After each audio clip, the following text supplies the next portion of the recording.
আসসালামু আলাইকুম রহমতুল্লাহ। প্রিয় ভিউয়ার্স, সালামের উত্তর দেওয়া ওয়াজিব, তাই সকলেই কমেন্ট বক্সে সালামের উত্তর দিয়ে যাবেন। সম্মানিত ভিউয়ার্স, ভিডিওটি ভালো লাগলে একটি লাইক করে আমিন লিখে কমেন্ট করবেন।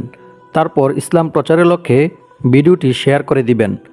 সম্মানিত ভিউয়ার্স, আপনাদের একটি লাইক কমেন্ট শেয়ারে আমাদেরকে ভিডিও বানাতে আরও বেশি উৎসাহিত করে। আর এরকম গুরুত্বপূর্ণ ফজিলতপূর্ণ ইসলামিক ভিডিও পেতে চ্যানেলটি সাবস্ক্রাইব করে অল বাটন সিলেক্ট করে রাখুন।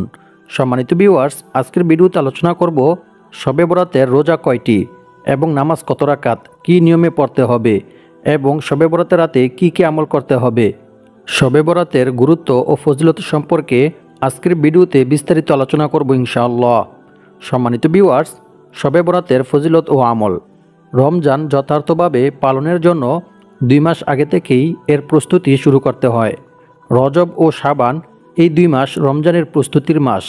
রাসূল সাল্লাল্লাহু আলাইহি ওয়াসাল্লামের জীবদ্দশায় রমজান যতই ঘনিয়ে আসত, তা নিয়ে তিনি আলোচনা ও আমলের মাত্রা ততই বেশি বাড়িয়ে দিতেন এবং তিনি সাহাবীদেরকে রমজানের প্রস্তুতি গ্রহণের জন্য নির্দেশ দিতেন। শবে বরাত অর্থাৎ মধ্য শাবান থেকে সাহাবীদের কাজকর্ম ও আমলে রমজানের পূর্ণ আমেজ এসে যেত। সম্মানিত ভিউয়ার্স, শবে বরাতের পরিচিতি। শাবান মাসের 15 তারিখের রাত, 14 তারিখ দিবাগত রাত, এই রাতটি হলো পবিত্র শবে বরাত। ফার্সি ভাষায় শব অর্থ রাত এবং বরাত অর্থ মুক্তি। শবে বরাত অর্থ মুক্তির রাত। এই রাতে মহান আল্লাহ তাআলা মুক্তি ও মাগফিরতের দুয়ার খুলে দেন। সুবহানাল্লাহ। সৃষ্টিকুলের প্রতি রহমতের দৃষ্টি দেন এবং মুশরিক ও হিংসুক ব্যতীত বাকি সবাইকে আল্লাহ তাআলা ক্ষমা করে দেন। সুবহানাল্লাহ, আল্লাহু আকবার। সম্মানিত ভিউয়ার্স, নিঃসন্দেহে এই রাতটি একটি বরকতময় রাত। সম্মানিত ভিউয়ার্স, এখন আমি আপনাদের নিকট শবে বরাতের ফজিলত ও গুরুত্ব সম্পর্কে হাদিস থেকে আলোচনা করব ইনশাআল্লাহ। মুআজ ইবনে জাবাল রাদিয়াল্লাহু তাআলা আনহু থেকে বর্ণিত, তিনি বলেন, রাসূল সাল্লাল্লাহু আলাইহি ওয়াসাল্লাম বলেছেন, আল্লাহ তাআলা অর্ধ শাবানের রাতে অর্থাৎ শবে বরাতের রাতে সৃষ্টিকুলের প্রতি রহমতের দৃষ্টি দেন এবং মুশরিক ও হিংসুক ব্যতীত বাকি সবাইকে আল্লাহ তাআলা ক্ষমা করে দেন। সুবহানাল্লাহ, আল্লাহু আকবার। শুআবুল ঈমান, হাদিস নং 3833। সম্মানিত ভিউয়ার্স, শবে বরাতের অসংখ্য অগণিত হাদিস রয়েছে। 12 থেকে 14টা হাদিস রয়েছে। এর মধ্য থেকে এই হাদিসটি সবচাইতে গ্রহণযোগ্য এবং নির্ভরযোগ্য। এছাড়াও শবে বরাতের আরও বেশ কিছু ফজিলতের কথাও বিভিন্ন হাদিস শরীফের মধ্যে বর্ণিত হয়েছে। সম্মানিত ভিউয়ার্স, এখন আমি আপনাদের নিকট শবে বরাতের বিভিন্ন ফজিলতের বিষয়ে কোরআন এবং হাদিস থেকে তুলে ধরব ইনশাআল্লাহ। শবে বরাতের ফজিলত। শবে বরাত রহমত ও মুক্তির এক মহিমান্বিত রাত। এই রাতে মহান আল্লাহ তাআলা রহমতের দুয়ার খুলে দেন এবং অসংখ্য অগণিত পাপী বান্দাদেরকে আল্লাহ তাআলা ক্ষমা করে দেন। সুবহানাল্লাহ। তবে যারা আল্লাহর সাথে শরিক করেছে অর্থাৎ শিরিক করেছে ও অন্তরে বিদ্বেষ হিংসা পোষণ করেছে, তারা ব্যতীত আল্লাহ তাআলা বাকি সবাইকে ক্ষমা করে দেন। আলী ইবনে আবি তালিব রাদিয়াল্লাহু তাআলা আনহু থেকে বর্ণিত, তিনি বলেন, রাসূল সাল্লাল্লাহু আলাইহি ওয়াসাল্লাম বলেছেন, যখন অর্ধ শাবানের রাত তোমাদের সামনে আসে, তখন তোমরা নামাজ আদায় করো এবং পরের দিনে রোজা রাখো। আল্লাহ তাআলা এই রাতে সূর্যাস্তর পর থেকে প্রথম আসমানে অবতরণ করেন। এরপর তিনি এই বলে ডাকতে থাকেন যে, তোমাদের মধ্যে আছে কি কোনো ক্ষমা প্রার্থনাকারী? আমি তাকে ক্ষমা করে দেব। তোমাদের মধ্যে আছে কি কোনো রিজিক অন্বেষণকারী? আমি তার রিজিক বৃদ্ধি করে দেব। তোমাদের মধ্যে আছে কি কোনো বিপদগ্রস্ত লোক? আমি তার বিপদ দূর করে দেব। সুবহানাল্লাহ। ফজর উদয় হওয়া পর্যন্ত আল্লাহ তাআলা এভাবেই বান্দাদেরকে ডাকতে থাকেন। সুনান ইবনে মাজাহ, হাদিস নং 1388।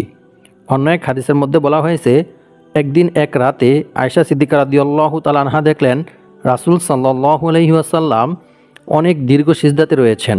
এ দেখে আয়েশা সিদ্দিকা রাদিয়াল্লাহু তাআলা আনহা মনে করেছিলেন যে রাসূল সাল্লাল্লাহু আলাইহি ওয়াসাল্লাম হয়তো ইন্তেকাল করেছেন। তাই তিনি রাসূল সাল্লাল্লাহু আলাইহি ওয়াসাল্লামের আঙ্গুল ধরে নাড়া দিলেন। রাসূল সাল্লাল্লাহু আলাইহি ওয়াসাল্লাম আঙ্গুল নাড়ালেন। তারপর রাসূল সাল্লাল্লাহু আলাইহি ওয়াসাল্লাম যখন নামাজ শেষ করলেন, তখন আয়েশা সিদ্দিকা রাদিয়াল্লাহু তাআলা আনহাকে বললেন, হে আয়েশা, তুমি কি মনে করো যে আমি তোমার হক নষ্ট করব? তিনি বললেন যে না, কখনোই না, বরং আমি ভেবেছিলাম হয়তো আপনি ইন্তেকাল করেছেন। তারপর রাসূল সাল্লাল্লাহু আলাইহি ওয়াসাল্লাম বললেন, তুমি কি জানো আজকের রাত এটা কোন রাত? তিনি বললেন, আমি জানি না। তারপর রাসূল সাল্লাল্লাহু আলাইহি ওয়াসাল্লাম বললেন, আজকের রাতটি হচ্ছে অর্ধ শাবানের রাত অর্থাৎ শবে বরাতের রাত। এই রাতে আল্লাহ তাআলা প্রথম আসমানে এসে বান্দাকে ডাকতে থাকেন। যদি এই রাতে কেউ আল্লাহ তাআলার কাছে ক্ষমা প্রার্থনা করে তাহলে আল্লাহ তাআলা তাকে ক্ষমা করে দেন, এবং কেউ যদি আল্লাহ তাআলার কাছে রিজিক চায় তাহলে আল্লাহ তাআলা তাকে রিজিক দান করেন। সুবহানাল্লাহ, আল্লাহু আকবার। সম্মানিত ভিউয়ার্স, এ রাতের আরেকটি গুরুত্বপূর্ণ আমল হচ্ছে এই রাতে সৃষ্টি জগতের ভাগ্য বন্টন করা হয়। মানুষের ভাগ্য নির্ধারিত, যা পৃথিবীর সৃষ্টির 50 বছর আগেই নির্ধারণ করা হয়েছে, তবে এ রাতে 1 বছরেরটি প্রকাশ করা হয়। আয়েশা সিদ্দিকা রাদিয়াল্লাহু তাআলা আনহা থেকে বর্ণিত, তিনি বলেন, রাসূল সাল্লাল্লাহু আলাইহি ওয়াসাল্লাম বলেছেন, তুমি কি জানো অর্ধ শাবানের রাতের কাজকর্ম কি? আয়েশা রাদিয়াল্লাহু তাআলা আনহু বললেন, না হে আল্লাহর রাসূল সাল্লাল্লাহু আলাইহি ওয়াসাল্লাম, আমি জানি না।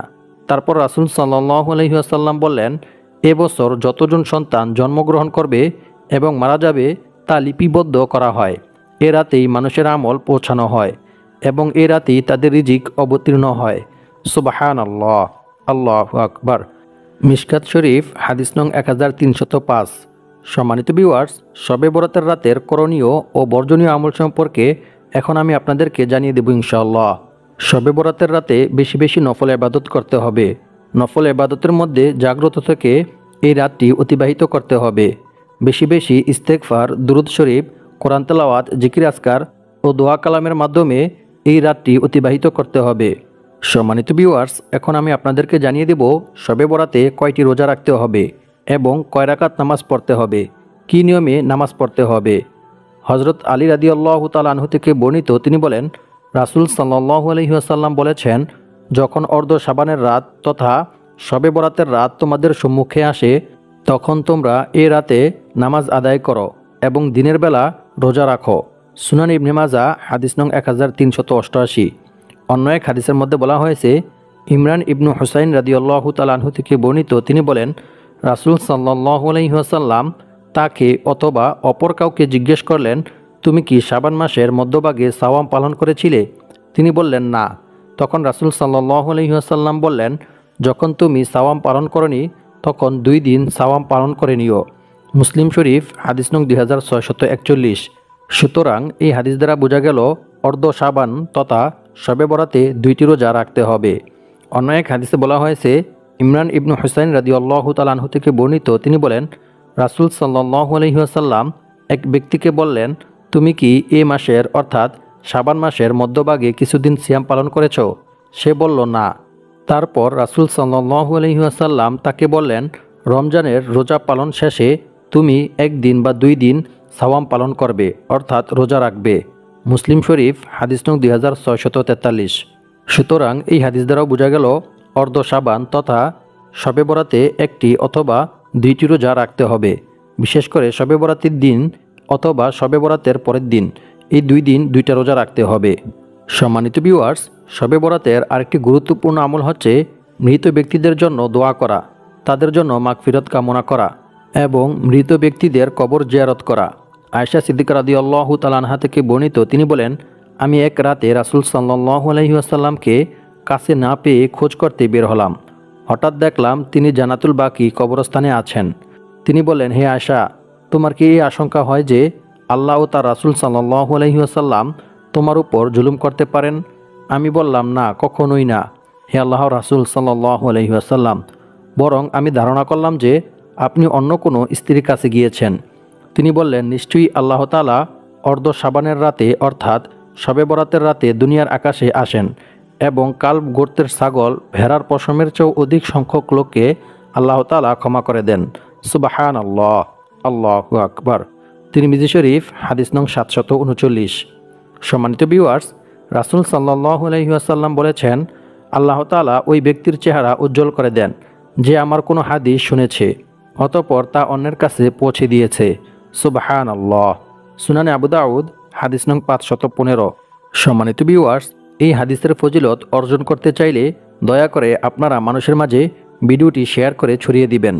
সম্মানিত ভিউয়ার্স, এখন আলোচনা করব শবে বরাতের রাতে কত রাকাত নামাজ আদায় করতে হবে এবং কি নিয়মে আদায় করতে হবে। সম্মানিত ভিউয়ার্স, শবে বরাতের রাতের নির্দিষ্ট কোনো নামাজ নেই এবং শবে বরাতকে কেন্দ্র করে নির্দিষ্ট কোনো নিয়মের নামাজও নেই, বরং আপনি 2 রাকাত করে যত রাকাত ইচ্ছা আপনার 6 রাকাত, 8 রাকাত, 10 রাকাত, 20 রাকাত, যত রাকাত মনে চায় আপনি তত রাকাতই পড়তে পারেন। তবে 20 রাকাতই পড়তে হবে কিংবা 100 রাকাতই পড়তে হবে, অমুক সূরা দিয়ে পড়তে হবে, এতবার পড়তে হবে, এরকম নির্দিষ্ট কোনো নিয়ম কোরআন এবং হাদিসের কোথাও নেই। তাই আপনি স্বাভাবিক নফল নামাজের মতোই স্বাভাবিক নফল নামাজ যেভাবে পড়েন সেভাবেই নিয়ত করেই আপনি 2 রাকাত 2 রাকাত করে নফল নামাজ আদায় করতে থাকবেন যতক্ষণ আপনার মনে চায়। তবে এ রাতে আপনি চাইলে সালাতুল তাসবিহ নামাজ আদায় করতে পারেন, কারণ সালাতুল তাসবিহ নামাজের বিশেষ কিছু ফজিলত রয়েছে। এই নামাজ সম্পর্কে অসংখ্য অগণিত সহিহ হাদিস বর্ণিত হয়েছে। তাই আপনারা চাইলে এই রাতে সালাতুল তাসবিহ নামাজ আদায় করতে পারেন। সম্মানিত ভিউয়ার্স, সালাতুল তাসবিহ নামাজের ফজিলত ও নিয়ম সম্পর্কে আমার পূর্বে 2টি ভিডিও রয়েছে। আপনারা চাইলে সেই ভিডিওগুলিও দেখতে পারেন। দেখে দেখে সালাতুল তাসবিহ নামাজ শিখে শবে বরাতের রাতে এই নামাজটি আদায় করতে পারেন। কারণ সালাতুল তাসবিহ নামাজ আদায় করিলে আল্লাহ তাআলা নতুন গুনাহ, পুরাতন গুনাহ, ছোট গুনাহ, বড় গুনাহ, আগের গুনাহ, পিছনের গুনাহ, প্রকাশ্যে গুনাহ, গোপনে গুনাহ, জীবনের যত গুনাহ আছে আল্লাহ তাআলা সমস্ত গুনাহ ক্ষমা করে দেন। সুবহানাল্লাহ। এছাড়াও সালাতুল তাসবিহ নামাজের আরও অসংখ্য ফজিলত রয়েছে। তাই আপনারা চেষ্টা করবেন এ রাতে সালাতুল তাসবিহ নামাজটি আদায় করার জন্য এবং বেশি বেশি নফল নামাজ আদায় করার জন্য। সম্মানিত ভিউয়ার্স, আমরা জানতে পারলাম শবে বরাতে বেশি বেশি নফল নামাজ আদায় করতে হয় এবং 2টি রোজা রাখতে হয়। অতঃপর যে আমলটি বেশি করতে হবে সেটি হচ্ছে বেশি বেশি জিকির করতে হবে। আল্লাহ তাআলা বলেন, আল্লাহকে অধিক পরিমাণে স্মরণ করবে যাতে তোমরা সফলতা অর্জন করতে পারো। সূরা আনফাল আয়াত নং 45। আল্লাহ তাআলা আরও বলেন, যারা ঈমান আনে এবং আল্লাহর স্মরণে যাদের অন্তর প্রশান্ত হয়, জেনে রাখো আল্লাহর জিকির দ্বারাই অন্তরসমূহ শান্তি পায়। সূরা রাদ আয়াত নং 28। আল্লাহ তাআলা আরও বলেন, হে মুমিনরা, তোমরা আল্লাহকে অধিক পরিমাণে স্মরণ করো এবং সকাল সন্ধ্যায় তার পবিত্রতা ঘোষণা করো। এখানে আল্লাহর পবিত্রতা ঘোষণা বলতে জিকিরকে উদ্দেশ্য করা হয়েছে। সূরা আহজাব আয়াত নং 41 এবং 42। সম্মানিত ভিউয়ার্স, এছাড়াও জিকির করার সম্পর্কে অসংখ্য অগণিত হাদিস বর্ণিত হয়েছে। এমনকি বান্দা যদি জিকির করে তাহলে আল্লাহ তাআলা আসমানের মধ্যে ফেরেশতাদেরকে নিয়ে বান্দার সম্পর্কে প্রশংসা করতে থাকেন। সুবহানাল্লাহ, আল্লাহু আকবার। তাই এ রাতে আমাদেরকে বেশি বেশি জিকির করতে হবে। এছাড়াও এই রাতে বেশি বেশি দোয়া করতে হবে, কারণ এই রাতে আল্লাহ তাআলা বান্দার দোয়া কবুল করেন। বান্দা এ রাতে আল্লাহ তাআলার কাছে যা চাইবে আল্লাহ তাআলা তাই দান করবেন এবং বান্দা আল্লাহ তাআলার কাছে ক্ষমা প্রার্থনা করলে আল্লাহ তাআলা বান্দাকে ক্ষমা করে দিবেন। সুবহানাল্লাহ। তাই এ রাতে বেশি বেশি দোয়া করতে হবে। নোমান ইবনে বশির রাদিয়াল্লাহু তাআলা আনহু থেকে বর্ণিত, তিনি বলেন, রাসূল সাল্লাল্লাহু আলাইহি ওয়াসাল্লাম বলেছেন, দোয়াই হচ্ছে ইবাদতের মগজ। তিরমিজি শরীফ হাদিস নং 3293। আপনি যতই আমল করেন না কেন, আপনি যদি আল্লাহ তাআলার কাছে দোয়া না করেন তাহলে সেই আমল আল্লাহ তাআলার দরবারে হয়তোবা কবুল নাও হতে পারে। তাই আপনি অবশ্যই আমল করার শেষে আল্লাহ তাআলার নিকট দোয়া করবেন। অন্য এক হাদিসে রাসূল সাল্লাল্লাহু আলাইহি ওয়াসাল্লাম আরও বলেন, দোয়াই হচ্ছে ইবাদতের মগজ। তিরমিজি শরীফ হাদিস নং 3330। ইবাদত একটি ব্যাপক অর্থবোধক শব্দ। দোয়া যে ইবাদত তাতে কোনো সন্দেহ নেই। দোয়া সম্পর্কে রাসূল সাল্লাল্লাহু আলাইহি ওয়াসাল্লাম বলেন, আল্লাহর নিকট বান্দার দোয়া অপেক্ষা অধিক মূল্যবান জিনিস আর কিছুই নেই। সুবহানাল্লাহ, আল্লাহু আকবার। তিরমিজি শরীফ হাদিস নং 3292। নাসাই শরীফের অন্য এক হাদিসে রাসূল সাল্লাল্লাহু আলাইহি ওয়াসাল্লাম বলেন, দোয়াই একমাত্র বান্দার ভাগ্য পরিবর্তন করে দিতে পারে। সুবহানাল্লাহ, আল্লাহু আকবার। সম্মানিত ভিউয়ার্স, যেহেতু আল্লাহ তাআলা শবে বরাতের রাতে বান্দার রিজিক বন্টন করেন, বান্দার ভাগ্য লিখে দেন, তাই শবে বরাতের রাতে বেশি বেশি আল্লাহ তাআলার কাছে দোয়া করতে হবে। অন্য এক হাদিসে বলা হয়েছে, যে ব্যক্তির জন্য দোয়ার দরজাগুলো খুলে দেওয়া হয়েছে, অর্থাৎ যাকে দোয়া করার তৌফিক দান করা হয়েছে, তার জন্য রহমতের দরজাও খুলে দেওয়া হয়েছে। সুবহানাল্লাহ, আল্লাহু আকবার। তিরমিজি শরীফ হাদিস নং 3548। এরপর রাসূল সাল্লাল্লাহু আলাইহি ওয়াসাল্লাম এই আয়াত তিলাওয়াত করেন। আয়াতটি হচ্ছে, ওয়াকালা রাব্বুকুম উদউনি আস্তাজিব লাকুম ইন্নাল্লাযীনা ইস্তাকবিরুনা আন ইবাদাতি সায়াদখুলুনা জাহান্নামা দাখিরিন। অর্থাৎ, তোমাদের প্রতিপালক বলেন, তোমরা আমাকে ডাকো, আমি তোমাদের ডাকে সাড়া দেব, দোয়া কবুল করব। নিশ্চয়ই অহংকারবশত যারা আমার ইবাদত থেকে মুখ ফিরিয়ে নেয়, অর্থাৎ দোয়া করে না, তারা লাঞ্ছিত হয়ে জাহান্নামে প্রবেশ করবে। নাউজুবিল্লাহি মিন যালিক। সূরা মুমিন আয়াত নং 40, সুনানে আবু দাউদ হাদিস নং 1479। সুতরাং এই হাদিস দ্বারা বোঝা গেল, বান্দা যদি আল্লাহ তাআলার কাছে কিছু চায়, আল্লাহ তাআলার কাছে দোয়া করে, তাহলে আল্লাহ তাআলা খুশি হন, বান্দাকে তা দান করেন। আর বান্দা যদি আল্লাহ তাআলার কাছে দোয়া না করে, তাহলে আল্লাহ তাআলা রাগান্বিত হয়ে যান। নাউজুবিল্লাহি মিন যালিক।